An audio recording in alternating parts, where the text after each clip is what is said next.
ഏതൊരു +2 സയൻസ് വിദ്യാർത്ഥിയും ഈ ഒരു മൊമെന്റിൽ ലാബ് എക്സാംസ് ഓൾമോസ്റ്റ് കഴിയാനായി എന്നുള്ള ആശ്വാസത്തിലായിരിക്കും. പക്ഷെ അവരുടെ മനസ്സിൽ എല്ലാവരുടെ മനസ്സിൽ ഒരു പേടിയുണ്ട്. കാരണം ഇനി വരാൻ പോകുന്ന മോഡലും അത് കഴിഞ്ഞ് പബ്ലിക് എക്സാമാണ്. കഴിഞ്ഞ മാസങ്ങൾ മേ ബി 1 മാസം അല്ല 1.5 മാസങ്ങളായി ലാബുമായിട്ട് കെട്ടിമറിയുകയായിരുന്നു. ഒരു വസ്തു +2 സബ്ജക്റ്റ് പഠിക്കാൻ പറ്റിയില്ല. നിങ്ങൾക്ക് സ്റ്റിൽ ഒരു ടെൻഷൻ നിങ്ങളെ മോഡലിനോ പബ്ലിക് എക്സാമിനോ കുറിച്ച് തോന്നുന്നില്ലെങ്കിൽ സീരിയസ് ആയിട്ടുള്ള പ്രശ്നം നിങ്ങൾക്ക് ഉണ്ട് കേട്ടോ. കാരണം മോഡലിന് വേണ്ടിയിട്ട് നമുക്ക് ഇനി എന്തുണ്ട്, വലിയൊരു മല കിടക്കുന്നുണ്ട്. നമുക്ക് മാത്സിലാണെങ്കിൽ ഇൻ്റഗ്രേഷനും ഡിഫറൻഷ്യൽ ഇക്വേഷനും എന്നൊക്കെ പറഞ്ഞാൽ അങ്ങനെയുണ്ട്. ഇനി ഫിസിക്സിലോട്ട് പോകുകയാണെങ്കിൽ റേ ഒപ്റ്റിക്സും വേവ് ഒപ്റ്റിക്സും അമ്മയെ സെമി കണ്ടക്ടേഴ്സ് ഒക്കെ പറഞ്ഞാൽ അങ്ങനെ കിടക്കുക കടൽ പോലെ. കെമിസ്ട്രിയുടെ ഓർഗാനിക് കെമിസ്ട്രി അവിടെ കിടക്കുന്നുണ്ട്. CS പ്രോഗ്രാമിംഗ് വലിയ കുഴപ്പമില്ല എന്ന് വെക്കുക. എന്തൊക്കെ നോക്കിക്കഴിഞ്ഞാലും നിങ്ങൾക്ക് മുമ്പിൽ പഠിക്കാൻ ഒരുപാടുണ്ട്.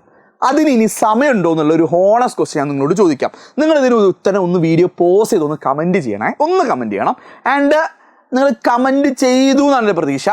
നിങ്ങളെല്ലാവരും കമൻറ്റ് ചെയ്യുന്നത് നോ എന്നായിരിക്കും. പക്ഷെ ഞാൻ പറയും യെസ് സമയമുണ്ടെന്ന് ഞാൻ പറയുള്ളൂ. വെറുതെ ചുമ്മാ പറയുന്നില്ല മക്കൾ. ഇതൊരു തള്ളു വീഡിയോ ഒന്നല്ല. നിങ്ങൾക്ക് വിശ്വസിക്കാം. നിങ്ങൾക്ക് ട്രസ്റ്റ് ഉണ്ടെങ്കിൽ എഡ്യൂപോർട്ട് നിങ്ങൾ കൂടെ എത്രയും കാലം നിന്നെങ്കിൽ നിങ്ങൾക്ക് ട്രസ്റ്റ് ഉണ്ടെങ്കിൽ നിങ്ങൾക്ക് കൂടെ നിൽക്കുക കേട്ടോ. അപ്പോൾ ഈ വീഡിയോ നിങ്ങൾ എന്ത് ചെയ്യുക, മുഴുവനായിട്ട് കാണാം. നിങ്ങൾക്ക് സമയം സ്റ്റില്ലുണ്ട്. അപ്പോൾ ചോദിക്കും സാർ എങ്ങനെയാണ് സമയം? കാരണം ഇന്നിപ്പോൾ സാറ് വീഡിയോ ചെയ്യുന്നത് 3-ാം തീയതിയാണ്. ചിലപ്പോൾ നിങ്ങൾ കാണുന്ന 4-ഓ 5-നോ 6-നോ ആയിരിക്കും. അപ്പോൾ ഫെബ്രുവരി ഇനി 16-ലേക്ക് മോഡൽ തുടങ്ങുമ്പോൾ സമയമുണ്ടോ? മോഡൽ തുടങ്ങുമ്പോഴത്തേന് സത്യം പറഞ്ഞാൽ സമയം വളരെ കുറവാണ്. പക്ഷേ നമ്മുടെ മുമ്പിൽ ഇനിയും കാര്യങ്ങളുണ്ടാ. കാരണം നിങ്ങൾ നോക്കിക്കേ, മോഡൽ എക്സാമിലേക്ക് നിങ്ങൾ 100% പഠിക്കേണ്ടെന്നേ ഞാൻ പറയുള്ളൂ. അതെന്തുകൊണ്ടാണ് അറിയോ? ഇനി ഉള്ള സമയം കൊണ്ട് ഹോണസ്റ്റ് ആയിട്ട് നിങ്ങളോട് പറയുകയാണെങ്കിൽ ഏറ്റവും സ്മാർട്ട് മൂവ് എന്ന് പറഞ്ഞാൽ മോഡൽ എക്സാം നിങ്ങൾ 100% ടാർഗറ്റ് ചെയ്യേണ്ട. അതായത് ഫിസിക്സിലെ 14 പാഠത്തിൽ 14 ചാപ്റ്റേഴ്സ് നിങ്ങൾ ടാർഗറ്റ് ചെയ്യേണ്ട. മേ ബി അതിലൊരു 4 പാഠോ അല്ല 5 പാഠോ നിങ്ങൾ ഓൾറെഡി എന്നൊക്കെ ഓണത്തിനും ക്രിസ്മസിനൊക്കെ പഠിച്ചതുണ്ട് അല്ലേ. യൂണിറ്റ് ടെസ്റ്റ് സ്കൂളിലെ ടീച്ചറെ പേടിച്ച് പഠിച്ചതൊക്കെ ഉണ്ട്. പിന്നെ ചില ചാപ്റ്റേഴ്സ് ക്രിസ്മസിന് വേണ്ടി പഠിച്ചതും ചെറുതായിട്ട് ഓർമ്മയുണ്ട്. ഇനി ബാക്കിയുള്ള ചാപ്റ്റേഴ്സിൽ കൂടുതൽ വെയിറ്റേജ് ഉള്ള ചാപ്റ്റേഴ്സ് പഠിച്ചാൽ മതി. മോഡൽ എക്സാം അല്ലേ, അതിൻ്റെ മാർക്ക് എവിടെയും ബാധിക്കാൻ പോകുന്നില്ല. നിങ്ങളെ C മാർക്കിനെ ഒന്നും ബാധിക്കാൻ പോകുന്നില്ല. സോ മോഡൽ എക്സാമിന് നിങ്ങൾ പഠിക്കേണ്ടെന്നല്ല ഞാൻ പറയുന്നത്. മോഡൽ എക്സാമിന് സമയമില്ലെങ്കിൽ, നിങ്ങൾക്ക് കഴിയില്ലെങ്കിൽ നിങ്ങൾ 100% എത്തണ്ട. നിങ്ങളൊരു 80 to 90% ടാർഗറ്റ് ചെയ്താൽ മതി മക്കളെ. No problems. നിങ്ങൾ ഡെയിലി 2 അല്ലെങ്കിൽ 3 ചാപ്റ്റേഴ്സ് വെച്ച് പഠിച്ചാൽ മതി. അത്ര മതി. നിങ്ങൾക്ക് അങ്ങനെ പഠിച്ചാൽ പോലും ഒരു സബ്ജക്റ്റിൽ 80 to 90% എത്താൻ പറ്റും. അതിന് വേറെ റീസൺ കൂടി ഞാൻ പറഞ്ഞുതരാം. മോഡൽ എക്സാം അത്യാവശ്യം ടൈറ്റ്. നിങ്ങൾ ടൈം ടേബിൾ കണ്ടിട്ടുണ്ടാവും. ഒരു എക്സാം ഇന്ന്, നാളെ ഒരു എക്സാം, മറ്റന്നാൾ ഒരു എക്സാം, അതിന് പിറ്റേന്ന് ഒരു എക്സാം, ആ രീതിയിലാണ്. അപ്പോൾ എല്ലാ സബ്ജക്ട്സും 100% എത്തിക്കുന്നൊന്നും നടക്കില്ല. അപ്പോൾ നിങ്ങൾ കഴിയുന്ന പോലെ മോസ്റ്റ് വെയിറ്റേജ് ഉള്ള ചാപ്റ്റേഴ്സുമായിട്ട് മുന്നോട്ട് പോവുക. പക്ഷെ അത് കഴിഞ്ഞ് നമുക്ക് എന്തുണ്ട്, ഒരു 2 വീക്കോളം ഓൾമോസ്റ്റ് കിട്ടുന്നുണ്ട്. മാർച്ചിൽ പബ്ലിക് എക്സാമിന് മുമ്പ് നമുക്ക് ഗ്യാപ്പ് കിട്ടുന്നുണ്ട്. ആ ഗ്യാപ്പ് നിങ്ങളൊന്ന് മനസ്സിരുത്തി മക്കളെ നിങ്ങളൊന്ന് സിസ്റ്റമാറ്റിക്കായി പഠിച്ചോ. നിങ്ങളെ കയ്യിൽ എന്തുണ്ടാവും, നിങ്ങളെ കയ്യിൽ ഈ +2 കഴിഞ്ഞ് വരുമ്പോൾ നിങ്ങൾക്ക് നല്ല മാർക്ക് ഉണ്ടാവും. നിങ്ങൾ ആ ടൈം, ആ 2 വീക്ക് ഉഴപ്പാതെ എല്ലാ ഡിസ്ട്രാക്ഷൻസും ആ സമയത്ത് വരും. നിങ്ങൾക്ക് അന്നേരം ഇൻസ്റ്റാഗ്രാമിലും എല്ലാ ഫ്രണ്ട്സും ഫ്രീ ആണ്. കാരണം നിങ്ങൾ +2 ഫുൾ കുട്ടികൾ വീട്ടിലിരിക്കുക. എല്ലാ കണ്ട ഡിസ്ട്രാക്ഷൻസും ഉണ്ടാവും.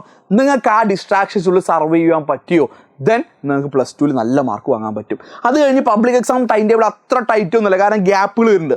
അപ്പോൾ ആ ഗ്യാപ്പിലും കൂടി ഒന്ന് ഉപയോഗിച്ച് കഴിഞ്ഞാൽ സത്യം പറഞ്ഞാൽ നിങ്ങൾക്ക് സമയമില്ലേ.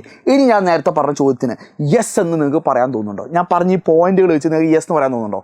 സോ ഒരു ടോപ്പർ അല്ലെങ്കിൽ ഒരു സ്മാർട്ടായിട്ട് കളിക്കുകയാണെങ്കിൽ നിങ്ങൾ ഇനി ഈ ഒരു സ്ട്രാറ്റജി നിങ്ങൾ ഫോളോ ചെയ്യണം. വീഡിയോ തീർന്നില്ല. വെയിറ്റ്. മോഡൽ 80 to 90% ടാർഗറ്റ് ചെയ്താൽ മതി. കഴിയുകയാണെങ്കിൽ 100 എത്തിച്ചോ, പ്രശ്നങ്ങളൊന്നുമില്ല. ചില ചാപ്റ്റേഴ്സ് ഒക്കെ സ്കിപ്പ് ചെയ്തോ, നോ പ്രോബ്ലം. വെയിറ്റേജ് കൂടിയ ചാപ്റ്റേഴ്സ് പഠിക്കുക. 2 വീക്സ് നല്ല യൂട്ടിലൈസ് ചെയ്ത് പബ്ലിക്കും കൂടി പഠിച്ചാൽ സമയമുണ്ട്. എന്ന് ചുഴപ്പിയാലും നടക്കില്ല മക്കളെ. ഇതിന് ഇത്ര പഠിക്കണം. സത്യം പറഞ്ഞാൽ ഇതിനുള്ള സമയം കൂടി പഠിക്കണമെങ്കിൽ ഒന്നാമത് നിങ്ങൾ പഠിക്കാൻ രാവിലെ നല്ല മൂഡായിട്ടിരിക്കുക. ഇന്ന് മല മറിക്കും എന്നൊക്കെ പറഞ്ഞാൽ രാവിലെ എഴുന്നേറ്റ് പഠിക്കുമ്പോൾ ചിലപ്പോൾ അവൻ്റെ ടൈമിൽ അവൻ്റെ സ്കൂളിൽ ആ നോട്ടിൻ്റെ പകുതി ഉണ്ടാവുള്ളൂ. ബാക്കി അവൻ എഴുതിയെടുത്തില്ല, ലീവായിരുന്നു. അല്ലെങ്കിൽ അവൻ ആ ചാപ്റ്റർ പഠിച്ചു, അതിന് എക്സ്ട്രാ ക്വസ്റ്റ്യൻസ് അറിയില്ല. അല്ലെങ്കിൽ എക്സ്ട്രാ ക്വസ്റ്റ്യൻസോ NCERT സൊല്യൂഷൻസോ PYക്ക് അവൻ്റെ കയ്യിലില്ല. പ്രശ്നമല്ലേ? അപ്പം നിങ്ങളുടെ കയ്യിൽ റിസോഴ്സസ് ഇൻ ഹാൻഡ് ഉണ്ടായിരിക്കണം. നിങ്ങളൊരു ചാപ്റ്ററിൽ ഒരു സബ്ജക്റ്റ് പഠിക്കാതിരിക്കുമ്പോൾ നിങ്ങൾക്ക് അതുമായി ബന്ധപ്പെട്ട എല്ലാ റിസോഴ്സും നിങ്ങളുടെ കയ്യിൽ റെഡിലി അവൈലബിൾ ആയിരിക്കണം. അല്ലെ ഇന്ന് രാവിലെ ഒരു കാര്യം പഠിച്ച് നാളെ മറ്റേ സാധനം കിട്ടിയാൽ പോരാ. ചില ആൾക്കാർ അങ്ങനെ ക്ലാസ്സിൻ്റെ വീഡിയോ ഒക്കെ കാണും, എന്നിട്ട് അതിൻ്റെ നോട്ടൊക്കെ എന്ത് ചെയ്യും, പിറ്റേന്ന് 2 ദിവസം കഴിഞ്ഞ് ഡൗൺലോഡ് ചെയ്ത് വായിക്കും. അപ്പോൾ ഈ പഠിച്ച കുറേ കാര്യം മറന്നു പോയിട്ടുണ്ടാവും. അപ്പോൾ അതുകൊണ്ട് നിങ്ങൾക്ക് എല്ലാ റിസോഴ്സസും നിങ്ങളുടെ കയ്യിൽ റെഡിലി അവൈലബിൾ നിങ്ങളാക്കണം. അത് നിങ്ങളുടെ കാലത്ത് നിങ്ങൾ ചെയ്യേണ്ട ഒരു കാര്യമാണ്. രണ്ടാമത് നിങ്ങൾ അതിൽ ഫോക്കസ് വേണം. ഞാൻ നേരത്തെ പറഞ്ഞ പോയിൻ്റാണ്, ഫോക്കസ് ഇല്ലെങ്കിൽ ഇനി നടക്കില്ല.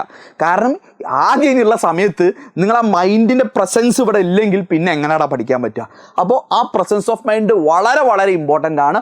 ഒരു രക്ഷയില്ല അക്കാര്യത്തിൽ. നിങ്ങൾ അക്കാര്യത്തിൽ 100% എന്ത് ചെയ്തിട്ട് നിങ്ങൾ ഫോക്കസ് വേണം.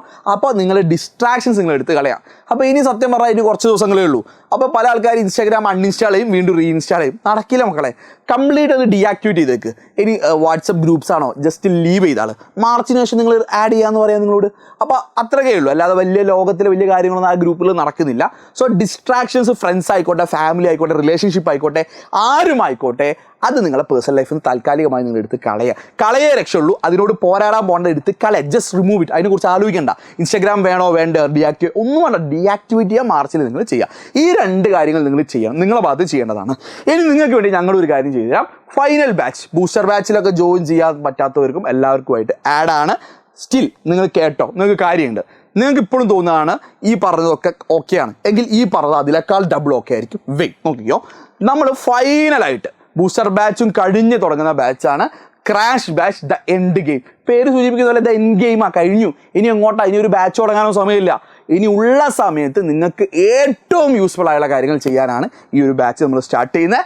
Crash batch the end game. അപ്പോൾ ഇതിൽ നേരത്തെ എഡ്യൂപോർട്ട് എല്ലാ ഫീച്ചേഴ്സും ഏതൊക്കെ ബാച്ച് കൊടുത്തോ ആ ഫീച്ചേഴ്സ് എല്ലാം നിങ്ങൾക്ക് അവൈലബിൾ ആയിരിക്കും കേട്ടോ. സോ അതിലൊന്നും ഫീച്ചേഴ്സിൽ ഒരു കുഴപ്പം ഉണ്ടാവില്ല.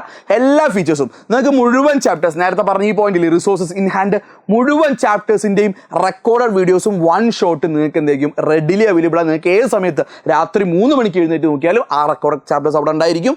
അതിൻ്റെ വൺ ഷോട്ട് അവൈലബിൾ ആയിരിക്കും. അതിൻ്റെ PYQs, അതിൻ്റെ പ്രാക്ടീസ് ക്വസ്റ്റൻസ് എല്ലാം അവൈലബിൾ ആയിരിക്കും. സോ അത് നിങ്ങൾക്ക് യൂസ് ചെയ്യാം. അതിൻ്റെ എല്ലാ കാര്യങ്ങളും അവിടെ ഉണ്ടാകുന്നത് നിങ്ങൾക്ക് ഓക്കെയാണ്. രണ്ടാമത് ഫോക്കസിന് വേണ്ടിയിട്ട് ഒന്നാമത് എഡ്യൂപോർട്ട് ആപ്പിലെ ആപ്പ് ബ്ലോക്കർ പോലെ ഫീച്ചേഴ്സ് ഉണ്ട്. ഷോർട്സും റീൽസും ഒക്കെ ബ്ലോക്ക് ചെയ്യാൻ പറ്റും. അതിൻ്റെ സ്ക്രോളിംഗ് ബ്ലോക്ക് ചെയ്യാൻ പറ്റും. പിന്നെ നിങ്ങൾ പഠിക്കുന്ന ടൈം ട്രാക്ക് ചെയ്യും. നമ്മുടെ വാട്സപ്പ് കമ്മ്യൂണിറ്റിയിലൊക്കെ നിങ്ങൾ കണ്ടിട്ടുണ്ട്, പല കമ്മ്യൂണിറ്റീസിൽ സ്ക്രീൻഷോട്ട് വരാറുണ്ട്. കുട്ടികൾ ഇത്ര ദിവസം പഠിച്ചു. അതുപോലെയുള്ള ടൈമേഴ്സ് ഒക്കെ യൂസ് ചെയ്യുമ്പോൾ നിങ്ങൾക്ക് കുറച്ചുകൂടി യൂസ്ഫുൾ ആയിരിക്കും. അതും നിങ്ങൾക്ക് ഇതേപോലുള്ള ഫീച്ചേഴ്സ് ഒക്കെ യൂസ് ചെയ്യാൻ പറ്റും. ഇനി അതിലുപരിയായിട്ട് നമ്മൾ സ്പെഷ്യലായിട്ട് പ്ലാൻ ചെയ്യുന്നുണ്ട്. മോഡൽ എക്സാമിൻ്റെ ഹൈ വെയിറ്റേജ് ചാപ്റ്റേഴ്സ് ഒക്കെ വെച്ചിട്ടുള്ള ഒരു പ്ലാൻ നമ്മൾ സെറ്റ് ആക്കുന്നുണ്ട്. മോഡൽ എക്സാം ടൈം ടേബിൾ വെച്ചിട്ടുള്ള ലൈവ് പ്ലാൻ സെറ്റ് ആക്കുന്നുണ്ട്. അത് കഴിഞ്ഞ് ഞാൻ നേരത്തെ പറഞ്ഞ 2 വീക്ക് ഗ്യാപ്പിൻ്റെ ഇൻറ്റൻസ് ആയിട്ട് ലൈവ് പ്ലാൻ സെറ്റ് ആക്കുന്നുണ്ട്. അത് കഴിഞ്ഞ് പബ്ലിക് എക്സാം ടൈം ടേബിൾ പ്രകാരമുള്ള അവിടെ പബ്ലിക് എക്സാം സ്പെഷ്യൽ പ്ലാനും സെറ്റ് ആക്കുന്നുണ്ട്. അതൊക്കെ ലൈവ്സ് ആയിട്ട് എക്സ്ട്രാ ആയിട്ട് നിങ്ങൾക്ക് ഉണ്ടായിരിക്കുന്നതായിരിക്കും. ആൻഡ് ഫീസിൻ്റെ കാര്യത്തിൽ ഒരു റിഡക്ഷൻ കൊടുത്തിട്ടുണ്ട്. ബൂസ്റ്റർ ബാച്ചിനേക്കാൾ ഫീസ് കുറവാണ്. 1799 ആയിരിക്കും നിങ്ങളുടെ ഫീസ് വരിക ഫോർ ദ ഫസ്റ്റ് 1000 സ്റ്റുഡൻസ്. 2499 ആണ് ഫോർ ഫസ്റ്റ് 1000 സ്റ്റുഡൻസ്. 1799 ആയിരിക്കും ഫീസ്. അപ്പോൾ ഞാൻ പറഞ്ഞു എഡ്യൂപോർട്ട് നിങ്ങൾ ട്രസ്റ്റ് ചെയ്യുന്നുണ്ടെങ്കിൽ നിങ്ങൾക്ക് ഇനി ഒരു ഓപ്ഷൻ നിങ്ങളുടെ മുമ്പിലില്ല. സ്വന്തമായി പഠിക്കാൻ കഴിയില്ല. നേരത്തെ പറഞ്ഞ പോയിന്റ്സ് ഒന്നും നിങ്ങൾക്ക് സ്വന്തമായിട്ട് അച്ചീവ് ചെയ്യാൻ പറ്റൂല. ഒരു മെന്റർഷിപ്പ് സപ്പോർട്ടും കൂടി വേണം. ധൈര്യമായിട്ട് നിങ്ങൾ എന്ത് ചെയ്തു, ഈ ബാച്ചിൽ ജോയിൻ ചെയ്തോ. അതിന് അഡീഷണൽ ആയിട്ട് ഒരു ഹാപ്പി ന്യൂസ്, ഇത്രയും കേട്ടവർക്ക് ഒരു ഹാപ്പി ന്യൂസും കൂടി ഉണ്ട്. ആദ്യം ലെഫ്റ്റ് ചെയ്തവർക്ക് അത് നഷ്ടമാണ്. ആസ് +2 സ്റ്റുഡൻറ്റ് നിങ്ങൾക്ക് മാത്സ് വളരെ ടഫാണ്. അതുകൊണ്ട് ഈ ഒരു ബാച്ചിൻ്റെ കൂടെ നമ്മുടെ മാത്സ് ക്രൂസൈഡർ പ്രിൻസ് സാർ, നിങ്ങൾക്ക് അറിയുമായിരിക്കും, സാറിൻ്റെ ഒരു സ്പെഷ്യൽ വൺ ഷോട്ട് സീരീസും നിങ്ങൾക്ക് കംപ്ലീറ്റ്ലി അവൈലബിൾ ആയിരിക്കും. ഈ ഒരു ബാച്ചിൽ നിങ്ങൾ ഫ്രീ ആയിട്ട് അവൈലബിൾ ആയിരിക്കും. മാത്സ് ക്രൂസൈഡർ പ്രിൻസ് സാറുടെ ഒരു special one shot series full ചാപ്റ്റേഴ്സിൻ്റെതും സ്പെഷ്യലായിട്ട് ഈ ഒരു ബാച്ചിൻ്റെ കൂടെ അവൈലബിൾ ആയിരിക്കും എന്നുള്ള കാര്യം കൂടി ശ്രദ്ധിക്കുക. സോ താഴെ ഫോം ഉണ്ടാവും, ഒരു നമ്പറും കൊടുക്കാം. നിങ്ങൾക്ക് സംശയം ആ നമ്പറിൽ ചോദിക്കാം, ഇല്ലെങ്കിൽ ഫോം ഫില്ല് ചെയ്താൽ മതി. നമ്മുടെ ടീം നിങ്ങളെ കണക്ട് ചെയ്യുന്നതായിരിക്കും. So as the name suggest, it's the end game. ഇനി ഒരു ലാസ്റ്റ് ബസ് നിങ്ങൾ എക്സ്പെക്ട് ചെയ്യരുത്. ഇത് അവസാന വണ്ടിയാണ്. കയറടാ, പഠിക്കടാ.